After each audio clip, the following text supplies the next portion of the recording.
الحمد للہ الذی ہدانا الی صراط الہدایۃ والحکمہ والصلاۃ والسلام علی سید الانبیاء والمرسلین وعلی آلہ واصحابہ واہل بیتہ واطراطہ واولیاءہ الکاملین اجمعین، اما بعد فاعوذ باللہ من الشیطان الرجیم، بسم اللہ الرحمن الرحیم۔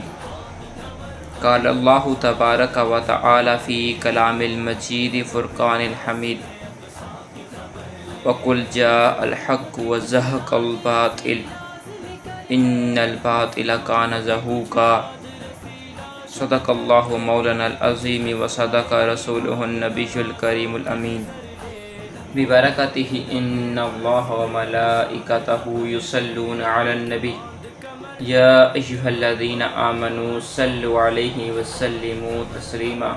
الصلاۃ والسلام علیک یا سیدی یا رسول اللہ، الصلاۃ والسلام علیک یا سیدی یا حبیب اللہ، الصلاۃ والسلام علیک یا شفیع المذنبین، الصلاۃ والسلام علیک یا رحمۃ للعالمین، الصلاۃ والسلام علیک یا جد الحسن والحسین وعلی آلک واصحابک یا خاتم النبیین۔ تاجدار ختم نبوت زندہ باد زندہ باد زندہ باد، من سب نبیا فاقتلوہ، لبیک لبیک لبیک یا رسول اللہ صلی اللہ تعالی علیہ وآلہ وسلم۔ تاجدار ختم نبوت زندہ باد زندہ باد زندہ باد۔ سامعین محترم، جیسا کہ آپ تمامی احباب کو اس بات کا بخوبی علم ہے کہ اس وقت اسرائیل اپنے چند کتوں کو، چند پالے ہوئے جو کتے ہیں اس نے رکھے ہوئے ہیں، ان کو اس نے ہڈی پھینکی ہے، تو اسرائیل کی جانب سے ہڈی پا کر اس ہڈی کی تائید کرتے ہوئے اسرائیل کے وہ کتے جو ہیں وہ فلسطین پر، مسجد اقصیٰ پر، جو کہ مسلمانوں کا قبلہ اول ہے، رمضان المبارک کے اس بابرکت مہینے میں اس نے مسلمانوں کے قبلہ اول پر جو ہے وہ ظلم و ستم ڈھانا شروع کیے اور مسلمانوں کے دلوں کو، مسلمانوں کے روح کو اس نے مجروح کیا۔ خالی اس بار نہیں بلکہ ہر رمضان المبارک میں ہر سال وہ یہ ناپاک عمل جو ہے اس کو دہراتا ہے۔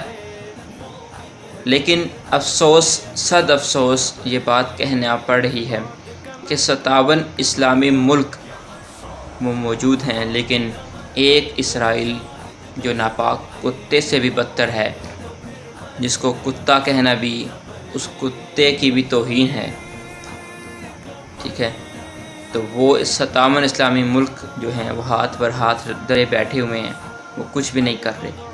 کیوں؟ کیا وہ مسلمان نہیں ہیں؟ کیا بیت المقدس ان کے لیے قبلہ اول نہیں ہے؟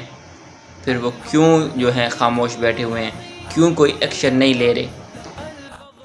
اس عمل پہ کوئی بندہ جب میدان عمل پہ آتا ہے یا آنے کی کوشش کرتا ہے تو چند لوگ، کچھ جو ہیں وہ لوگ وہ یہ کہتے ہیں کہ جی دین جو ہے وہ امن کے ساتھ پھیلا، یہ لوگ روڈیں بند کر رہے ہیں، یہ لوگ ملک میں فساد کر رہے ہیں، یہ کر رہے ہیں، وہ کر رہے ہیں۔ جب ان کی عزت یا ان کے وقار کی بات آئے تو وہ سب عمل کر سکتے ہیں، روڈیں بھی بند ہو سکتی ہیں، ملک میں توڑ پھوڑ بھی کر سکتے ہیں، جلاؤ گھیراؤ بھی کر سکتے ہیں، اس وقت دین ان کے لیے لاگو نہیں ہوتا۔ لیکن جب کوئی اور بندہ جو ہے اپنے حق کے لیے یا کوئی کسی اور وجہ سے میدان عمل میں آئے، اس وقت ان کو دین یاد آ جاتا ہے۔ اور پھر کچھ دین فروخت لوگ وہ یہ کہتے ہیں کہ جی دین تو امن سے پھیلا۔ تو میرا ان سے سوال ہے، اگر دین امن سے پھیلا تو جو غزوہ بدر کیوں ہوئی؟ اسلام کی پہلی جنگ غزوہ بدر کیوں ہوئی؟ پھر اس کے بعد غزوہ بدر کے بعد غزوہ احزاب، غزوہ خندق، جنگ یرمامہ اور غزوہ تبوک، باقی جو غزوات و جنگات ہوئیں وہ کیوں ہوئیں؟ کس وجہ سے ہوئی؟ دین تو امن کا درس دیتا ہے، دین تو امن کا درس دیتا ہے، تو پھر یہ جنگیں یہ سب کیوں؟ اور حضور علیہ الصلوۃ والسلام اپنی تلوار مبارک لے کر اس جنگ میں موجود تھے، کیوں؟ کیا وجہ تھی؟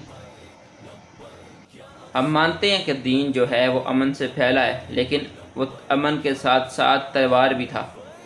اسلام جو ہے وہ تلوار اور قرآن دونوں ہے۔ قرآن اس لیے کہ وہ تلوار کو ظلم پہ نہ چلنے دے۔ اقبال کو پڑھو تو پتہ لگے کہ اقبال کیا کہتا ہے، ٹھیک ہے۔ جو تلوار کے لیے ہے نا، وہ قرآن اس لیے ہے کہ اس تلوار کو ظلم نہ کرنے دے، اور تلوار اس لیے کہ اس قرآن کا راستہ کوئی نہ روکے۔ یہ تو آپ کو بھی معلوم ہے کہ بغیر جو ہے کسی لاٹھی کے، ٹھیک ہے، ایک چرہاوے کو دیکھ لو، اگر وہ لاٹھی نہ ہو تو اس کے گیدڑ وغیرہ باقی جو ہے اس کے اوپر حملہ کر سکتے ہیں، اس لیے چرہاوے کے پاس لاٹھی ضرور ہوتی ہے۔ اس لیے قرآن اور تلوار دونوں ایک ساتھ ہیں۔ لیکن افسوس، صد افسوس یہ بات کہنی پڑ رہی ہے کہ آج مغرب نے ہمیں روٹی، کپڑا، مکان، بس اس کے پیچھے لگا دیا۔ ہم یہ بھول گئے کہ انسانیت جو ہے وہ کیا ہے، انسان کی وجہ تخلیق کیا ہے۔ اس کے بعد ہم یہ بھول چکے ہیں کہ ہمارے بزرگوں کی، ہمارے اکابرین کی جو تعلیمات ہیں وہ کیا ہیں، ہم سب بھلا دیا۔ بس ہم نے اب ایک چیز کو پکڑ لیا کہ بس روٹی، کپڑا، پیسہ، روٹی، کپڑا، پیسہ۔ اس پر ایک مجھے عاشق کا، ایک شاعر کا شعر یاد آ گیا کہ میں نے حق چھوڑا تھا اندیشہ غربت سے حفیظ، سوچتا ہوں تو احساس سے دل ہل جاتا ہے، آہ اس امر سے نہ تھی مجھے آگاہی کچھ، کہ رزق تو اس دار میں کتوں کو بھی مل جاتا ہے۔ میں آج ان لوگوں سے سوال کرتا ہوں جو یہ کہتے ہیں کہ جی دین امن کا درس دیتا ہے، یہ کرتا ہے، وہ کرتا ہے۔ آج فلسطین میں جو معصوم بچیاں، جو چھوٹی بچیوں کے اوپر ظلم و ستم ہو رہا ہے، ٹھیک ہے، جب وہی کام اگر کسی ان کے جو آج یہ کہتے ہیں کہ جی دین امن کا درس دیتا ہے، اس کی کسی بیٹی کے ساتھ ہو، اس وقت ان کی غیرت جاگ جاتی ہے۔ تو ابھی جب کسی اور کی بیٹی کے ساتھ ہماری وہ اسلام کی مائیں، ہماری بہنیں، ان کے اوپر جب ظلم و ستم ہو رہا ہے، اس وقت کیوں ان کی غیرت سو گئی ہے؟ ابھی چند دنوں پہلے کی بات ہے، ہمارے ملک پاکستان کے اندر ہی، ٹھیک ہے، اپنے لیڈر کے لیے لوگ جمع ہوئے، توڑ پھوڑ کیا، گراؤ سب کیا، جلاؤ گراؤ سب کچھ ہوا، ٹھیک ہے، لیکن جب بات آئی بیت المقدس کی تو سب اندر گھس گئے۔ قرآن جلایا گیا، سب اندر گھس گئے۔ قرآن کی بے حرمتی ہوئی، سب اندر چلے گئی۔ اب میرا سوال یہ ہے کہ اب جو لوگ کہہ رہے ہیں کہ دین امن کا درس دیتا ہے، کہ ابھی بھی دین امن کا درس دیتا ہے؟ وہاں پہ مسلمانوں کے قبلہ اول کے اوپر حملہ ہو گیا، دین امن کا درس دیتا ہے۔ مسلمانوں کی بچیوں کے اوپر ظلم و ستم ہو گیا، ان کو بے چادر کر دیا گیا، دین امن کا درس دیتا ہے۔ اگر دین امن کا درس دیتا ہے تو جنگ کا کب حکم دیتا ہے، جہاد کا حکم کب دیتا ہے؟ مجھے اس بات کا جواب دیجیے۔ حضور علیہ السلام کی بارگاہ میں ایک حاتم تائی، ایک کافر کی بیٹی بھی آتی ہے تو یا ایھا المزمل کی چادر اس کے سر پہ رکھ دی جاتی ہے۔ تو روز محشر ان بچیوں نے حضور سے نہیں پوچھنا کہ یا رسول اللہ صلی اللہ علیہ وسلم آپ نے تو کہا تھا عورت کی بڑی عزت ہے، اسلام نے عورت کو بڑا مقام دیا، تو ہماری عزت کی حفاظت کیوں نہیں کی گی؟ ہماری عزت کے محافظ کیوں نہیں آئے ہمیں بچانے کے لیے؟ کیا ان بچیوں نے اب دیواروں پہ نہیں لکھنا کہ عمر کب آئیں گے؟ کیا انہوں نے دوبارہ یہ نہیں دیکھنا کہ محمد بن قاسم کب آئیں گے؟ کیا وہ اس انتظار میں نہیں ہوں گی کہ صلاح الدین ایوبی کب آئیں گے؟ ایک خط پہ سندھ فتح ہو جائے، ایک خط کے اوپر، اور 17 سال کا لڑکا ہو، بات 1 منٹ کی ہوتی ہے، ایک لمحے کا فیصلہ کرنا ہوتا ہے، چاہے ادھر چاہے ادھر، لیکن یہ فیصلے کوئی غیرت مند ہی کر سکتا ہے۔ یہ امریکہ کے ٹکڑوں پہ پلنے والا نہیں، اسرائیل کے ٹکڑوں پہ پلنے والا نہیں۔ وہ بچیاں جو دریا کے کنارے کھڑے ہو کر یہ سوچتی ہوں گی، دیواروں پہ لکھ لکھ کے یہ اعلان کرتی ہوں گی کہ پھر عمر آئیں گے، وہ سوچتی ہوں گی پھر محمد بن قاسم جیسا کوئی آئے گا، پھر سلطان صلاح الدین آئے گا اور آ کر بیت المقدس کو فتح کرے گا، پھر طارق بن زیاد آئے گا اور آ کے کشتیاں جلا دے گا۔ ہم کہتے ہیں نا بچیوں، اب تو دین امن کا درس دیتا ہے، اب تم انتظار کرو، اب تم صبر کرو۔ اب دین جو ہے صبر اور جو ہے کہ کہتے ہیں امن کا درس دیتا ہے۔ اب جنگ نہیں کرتے، اب ہم جنگ نہیں کر سکتے۔ مجھے یہاں پر ایک شاعر کا جو ہے وہ شعر یاد آ گیا کہ تلواریں بیچ کر مسلح خرید لیے ہم نے، تلواریں بیچ کر مسلح خرید لیے ہم نے، سجدے میں گر گئے جب وقت قیام آیا۔ قیامت والے دن اگر ان بچیوں نے، ان ماؤں نے، ان بہنوں نے رسول اللہ سے شکایت لگائی کہ یا رسول اللہ صلی اللہ تعالیٰ علیہ وآلہ وسلم آپ تو ایک کافر کی بیٹی کے بھی سر پہ چادر رکھیں، آپ نے تو ایک عورت کی وجہ سے پورے قبیلے کو نکال دیا تھا، تو ہم نے تو آپ کے دین کا کلمہ پڑھا تھا، ہم نے تو آپ کا کلمہ پڑھا تھا، ہم تو آپ کے بتائے ہوئے راستے کے مطابق، آپ کی لائی ہوئی شریعت کے مطابق چل رہے تھے۔ پھر یہ ہمارے مسلمان بھائی اسلام کے دعوے دار، اسلام کے ٹھیکیدار بنے ہوئے تھے، ٹھیک ہے، انہوں نے ہماری مدد کیوں نہیں کی؟ اس وقت کیا جواب دو گے؟ کیا کہو گے اس ٹائم رسول اللہ کے سامنے؟ اس ٹائم کیا منہ لے کے جاؤ گے؟ اس ٹائم آب کوثر لینے کیسے جاؤ گے؟ بتاؤ مجھے۔ یہ بات جو ہے سامنے آ چکی ہے کہ امریکہ کے ٹکڑوں پہ پلنے والا کبھی بھی جو ہے بیت المقدس فتح نہیں کر سکتا، اسرائیل کے ٹکڑوں پہ پلنے والا کبھی بھی بیت المقدس فتح نہیں کر سکتا۔ بیت المقدس جب بھی فتح ہوگا محمد بن قاسم کے وارث فتح کریں گے۔ جب بھی فتح ہوگا بیت المقدس تو اس وقت سلطان صلاح الدین ایوبی کے وارث ہی فتح کر سکتے ہیں، محمد بن قاسم کے وارث، طارق بن زیاد کے وارث اور محمد عربی صلی اللہ علیہ وسلم کے غلام ہی فتح کر سکتے ہیں۔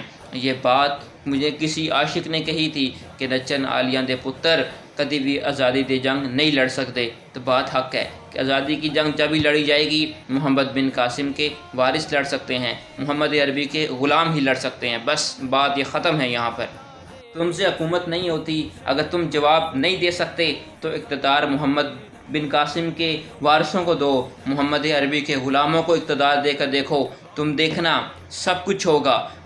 نبی کی ناموس پر پہرا بھی دیا جائے گا، بیت المقدس بھی آزاد ہوگا، کشمیر بھی فتح ہوگا، سب کچھ ہوگا، اور یہ دنیا جو ہے، یہ کفر جو ہے وہ گھٹنے بھی ٹیکے گا۔ تم ایک بار محمد عربی کے غلاموں کو اقتدار دے کر تو دیکھو، تم دیکھو، تمہیں نظر آئے گا، تم دیکھو گے کہ اسلام جو ہے اپنی پاور رکھتا ہے۔ جب بھی اسلام نے خون مانگا وہ اور اوپروان چڑھا، جب بھی اسلام نے خون لیا وہ اور کھل کر سامنے آیا اور نکھر کر سامنے آیا۔ ابھی تو اسلام خون لے رہا ہے، لیکن عن قریب وہ وقت ہے کہ وہ اسلام اقتدار پہ آنے والا ہے۔ بس اب جو لوگ کہتے ہیں کہ جی دین امن کے ساتھ پھیلا، دین تو بڑی نرم کی مزاجی کے ساتھ پھیلا، دین تو بڑا جو ہے امن کا درس دیتا ہے، ٹھیک ہے، دین میں سختی نہیں ہے، زور زبردستی نہیں ہے، ٹھیک ہے، ہر ایک بات مان لی۔ اب مجھے اس سوال کا جواب دیا جائے۔ ایک سوال میں ان سے پوچھتا ہوں کہ حضرت خالد بن ولید کو نہیں پتہ تھا کہ دین امن کے ساتھ پھیلتا ہے؟ ان کی تلوار کیوں باہر نکلی؟ انہوں نے 70 سے زائد جنگیں کیوں لڑی؟ کہ جناب فاروق اعظم کو نہیں معلوم تھا کہ دین امن کے ساتھ پھیلتا ہے؟ ان کی تلواریں ہر وقت نیام سے باہر کیوں رہی؟ کیا رسول اللہ صلی اللہ تعالی وسلم کو نہیں معلوم تھا کہ دین کیسے پھیلانا ہے؟ ان کی تلوار کیوں نیام سے باہر رہی؟ مجھے اس بات کا جواب چاہیے، بتائیں۔ جو لوگ کہتے ہیں کہ دین امن سے پھیلا، اس بات کا جواب دیں۔ جن لوگوں کو یہ بات نہیں معلوم کہ دین پھیلا کیسے، تو وہ پڑھ کر دیکھیں، ہسٹری اٹھائیں اور پڑھ کر دیکھیں کہ غزوہ خیبر کے اندر جب مولا علی کے مقابلے میں وہ گنڈا آیا تھا، مولا علی نے کیا کہا تھا کہ ہم تو فقیر لوگ ہیں، ہم تو ٹیبل ٹاک کرتے ہیں، آؤ بیٹھو ٹیبل ٹاک کرتے ہیں اور اس معاملات کو ہم لوگ ٹیبل ٹاک کر کے معاملات کو حل کرتے ہیں۔ نا نا نا نا نا، مولا علی نے کہا 3 باتیں ہیں۔ پہلی یہ ہے کہ اسلام قبول کر لے۔ اس نے کہا نہیں میں نے نہیں کرنا۔ مولا علی نے کہا دوسری بات یہ ہے کہ یہاں سے جان بچا کے چلا جا۔ کہا جی نہیں کرنا۔ کہا جی تیسری بات ہے پھر میدان حاضر ہے، آ جا۔ 3 باتیں ہی ہوتی ہیں، یہ کر یہ کر یہ کر، چوتھی بات نہیں کی۔ اور پھر سب نے دیکھا وہاں پر ہسٹری میں لکھا ہے کہ کیا ہوا تھا۔ جنرل عاصم منیر صاحب، آپ تو حافظ بھی ہیں، آپ سید زادے بھی ہیں، آپ کا کام ہے کفر کی آنکھوں میں آنکھیں ڈال کر بات کریں، ان کو بتائیں نا محمد عربی کے غلام ابھی موجود ہیں، امام حسین کے ماننے والے ابھی موجود ہیں، سلطان صلاح الدین ایوبی کے وارث موجود ہیں، محمد بن قاسم کے وارث موجود ہیں۔ آپ جہاد کا حکم تو کریں، خالد ٹینک بھی جائے، درار بھی جائے، ابابیل بھی اڑے، شاہین بھی اڑے، آپ ایک دفعہ جہاد کا اعلان تو کریں۔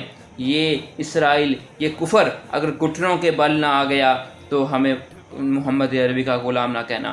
ہم نے یہ گردنیں، ہم نے جانیں حضور کے لیے رکھی ہیں، حضور کے دین کے لیے رکھی ہیں، وقت آیا تو ان جانوں کو بھی قربان کر دیں گے۔ ہمیں اپنی جانیں نہیں چاہیے، ہمیں بس رسول اللہ کا دین چاہیے بس۔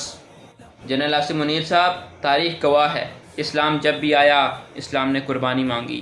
اب وقت آ گیا ہے قربانی دینے کا، وقت آ گیا ہے خون دینے کا۔ یہ خون سے ہم دین کی تاریخ رقم کریں گے، اب پھر سے اتہاس، پھر سے تاریخ دہرائی جائے گی۔ جنرل عاصم منیر صاحب، آپ اعلان کریں جہاد کا، ہم پاکستانی قوم آپ کے ساتھ کھڑی ہے۔ ہم جہاد میں آپ کے شانہ بشانہ کھڑے ہیں۔ ہم مانتے ہیں ہم غریب ضرور ہیں، ہم مالی لحاظ سے غریب ہیں، لیکن جذبہ ایمانی، قوت عشق ایمانی ہم میں ابھی بھی ویسی ہے۔ آپ جہاد کا اعلان کریں، آپ جہاد کا اعلان کریں۔ غوری بھی اڑے، شاہین بھی اڑے، ابابیل بھی اڑے، خالد نچ بھی میدان میں آئے، درار بھی میدان میں آئے۔ آپ ایک دفعہ جہاد کا اعلان کریں، آپ دیکھیں گے کہ کفر کیسے اپنے گھٹنوں کے بل آتا ہے، کفر کیسے خوف زدہ ہے۔ وہ تو ابھی سے خوف زدہ ہے، ہمارے جب ہم لوگ میدان عمل میں آئیں گے تو وہ پہلے ہی میدان چھوڑ کے بھاگ جائے گا۔ اب وقت آ گیا ہے کہ کفر کی ٹانگیں کاٹنے کا، اب وقت آ گیا ہے تاریخ پھر سے دہرانے کا۔ پھر محمد بن قاسم کے وارثوں کو میدان میں آنا پڑے گا، پھر سلطان صلاح الدین ایوبی کے وارثوں کو میدان میں آنا پڑے گا۔ بغیر میدان میں آئے کفر ایسے نہیں مانے گا، اس کو میدان میں آ کر کچھ کر کے دکھانا پڑے گا۔ جنرل عاصم منیر صاحب، اب وقت آ گیا اعلان کرنے کا، اب وقت آ گیا ہے نکلنے کا، اب اعلان کریں۔ وہ سنگ گراں جو حائل ہے، رستے سے ہٹا کر دم لیں گے۔ ہم راہ وفا کے راہو ہیں، منزل پہ ہی جا کر دم لیں گے۔ یہ بات آیا ہے دنیا پہ، ہم پھول بھی ہیں تلوار بھی ہیں، یا بزم جہاں مہکائیں گے، یا خون میں نہا کر دم لیں گے۔ میری یہ بات کفر کان کھول کر سن لے، جس نے جو کرنا ہے کر لے، سب جانتے ہیں مجھے، ٹھیک ہے، جس نے جو کرنا ہے وہ کر لے۔ ارباب حکومت سے کہہ دو، یہ عزم کیا ہے ہم سب نے، جو حق کے مقابل آئے گا ہم اس کو مٹا کر دم لیں گے۔ ہم ایک خدا کے قائل ہیں، پندار کے ہر بت توڑیں گے۔ ہم حق کے نشاں ہیں دنیا میں، باطل کو مٹا کر دم لیں گے۔